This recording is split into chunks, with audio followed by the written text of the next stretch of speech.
Hi everyone, I have some big news to share about Diablo 4 Season 5. Blizzard has just briefed us content creators about what they have in mind, what changes are coming for Season 5. Not the full patch notes, but they have shown us quite a lot of things, and I have to say, it does look a lot better than what we saw on the PTR, which was relatively messy to be fair. So that is already on the bright side, I guess, and Blizzard has said that we can't really share the details, but we can give you a higher level overview, and you will see the full picture later, including all of the updated uniques, which by the way are going to be pretty amazing. They've previewed some of those, and those items are definitely going to be really cool and impactful. So they've really taken this to the next level, I think, for the game, and it's going to be very interesting to see what is going to be in the final patch with all of the reworked uniques.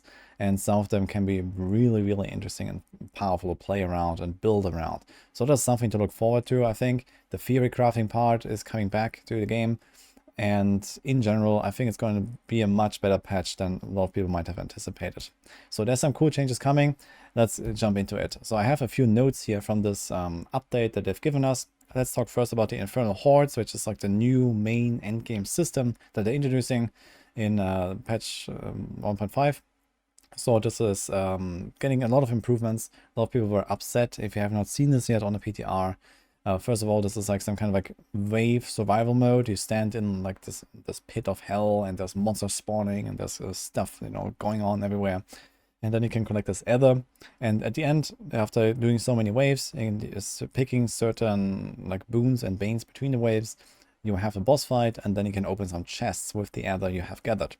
Well, the problem was this was extremely unrewarding and also not really all that fun. And so they have rebalanced all of this. Now the waves are shorter, there's more monsters coming, there's more ether spawning, and you just have generally a way better rewards than what we have seen on the PTR, which was really abysmal to be fair. So that is really cool. In general, they want to create this feeling of being overwhelmed. Unfortunately, they have not really done anything like, you know, kind of like a real roguelite, kind of like crazy boons and crazy banes that really change up the runs or something like that. It seems like this is still something they are discussing and have on the radar, but probably not for Season 5. Maybe in the future they would do a rework of this, and who knows, maybe it's going to become more of like a Hades Light or something, which I would find quite interesting. And this is also part of the feedback that I gave in my big feedback video, for example. I would really like to see boons that, you know, really like boost your character, and every run is like different from another run. For now, this looks like Infernal Hordes is going to be there. You're going to get certain items there that you can target farm, but it's not really like required. It's not really like the best thing or something. Like overall, you don't have to do it. So it's just kind of like another new system basically that you can play or cannot play. So that's kind of where it's going to be. There's also a tier 9 and a tier 10 planned apparently. Later down the line, so with like even higher rewards and even higher difficulty. So people were already crushing tier 8 on the PTR. I don't think this will be that easy for people to even go to tier 9 or even tier 10, but we'll see. We might be surprised. Maybe there's a crazy boss or those uniques coming and so on.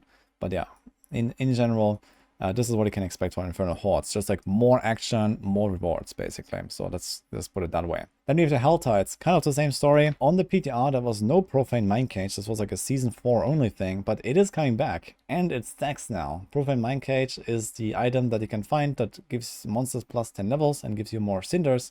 So that is really cool. So this gives us like a pseudo World Tier 5 difficulty now, basically. 3 stacks means 130 level monsters, which is not really trivial. You definitely can't just go in with like your potato open world build that does like 100k damage.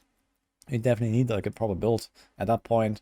And I think that's really cool because you can take like an actual like pit build and not feel like you have to do like 7 different adjustments to then do Helltides. You can just go into the Helltide, press that thing 3 times and feel rewarded for it. So that's really nice. Some other tweaks here to like where Baneful Hearts come from, just like they want to have more places where Helltide chests can be, and the chests cost less in World Tier 1 and 2, and just like some general little updates here. Nothing crazy. Some miscellaneous stuff that is kind of interesting. XP bonuses are no longer capped. You can now farm like basically level 100 monsters at level 1, and the base XP of the monster increases. To previously where it was capped at plus 10. You never wanted to farm higher than 10 levels above your character because that was the cap of where you would not get any more bonus XP. But now, basically, they've uncapped it again. It used to be uncapped, and now they've uncapped it again. So you can actually go into Virtue 4. You know, if you go there very early, some people do that at level 35. I do that, for example. And then you get a lot more XP. So everything is going to speed up even more in the future, especially for experienced players that can deal with high level monsters. And it keeps the reward versus danger kind of ratio, you know, in check basically. So that's really cool. Where previously it was kind of like, okay, you know, you just kind of blast for easy monsters, even if the 10 levels above you. That was not really a problem these days for most people. But now you can actually go higher than that. And that's going to be much more fun, I believe, for leveling and especially for speedrunning. Then also they want to give you more legendary drops. The way I understood this, I'm not 100% sure what they mean here. But it sounds like we're going to get basically better rewards from high level content. So that's cool. Enchanting will no longer cost angel breath, but materials instead. And world bosses have resilience. That was already on the PTR. But they also explained that this is supposed to like normalize the fights to the point where, you know, very powerful builds like get nerfed the most, and then very weak builds get nerfed the least, kind of, so that you have some kind of smoothed out like boss fight basically. So it's not like someone walks in and Hoda bonks the world boss and that's it. They want to have world bosses actually live for a little bit at least. And on the PTR, this actually worked really well. So I'm not sure how the system works exactly, but they talked about this a little bit, and this is going to be a thing. So that's kind of like the overall picture here of the patch. And then we also have this change here. This is kind of interesting. So as an attempt to kind of bring the scaling of different classes in line, they want to increase the main stat scaling for the non-barb classes. So it's going to be 9 dex per 1% damage on the rogue, and then 8 per 1% damage for druids, necro, and sorc for their main stats. So that's kind of like is supposed to offset the fact that barbs have more weapons. This is not really enough to do that, but there's also some class balance changes coming, so I could scroll down here, but I'm not going to now, because I think I would go too far in terms of the details that they you know, don't want to share just yet. But I can give you the overall idea. Barbs are getting nerfs, in particular the key passives and their defenses, so you can already count on that. I think this is definitely needed, and that's a good move. So I'll say that. Then we have the druids. Druids are generally okay. Then getting some small stuff. I think shred and maybe boulder or something. So generally there's not really that much happening with druids.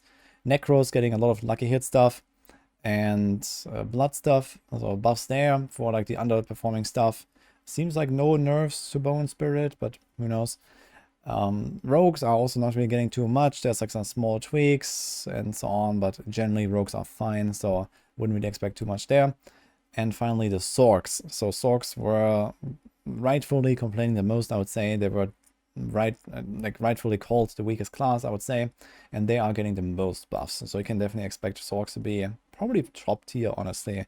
Like in the world where it is scaled better, barbs are nerfed, and they're buffing all of the core and mastery skills. They're buffing legendary nodes on the Sorcs. They're buffing defenses. I think Sorcs are going to be pretty beefy. Like, defenses was not even really the problem of Sorcs anymore in this patch, I would say.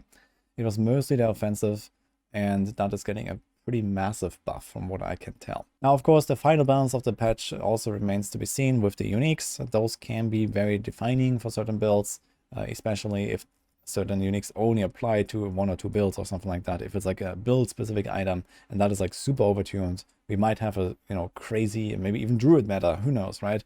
So that might happen. So we can't really tell for sure which class is going to be on top or which build is going to be on top until we have the final patch notes and we see all the items.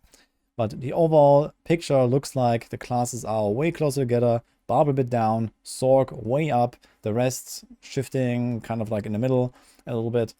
And this is what you can expect here in Season 5. So that is really cool. I'm really looking forward to that, and hope you are too. So I'm not sure when is the date for the final patch notes.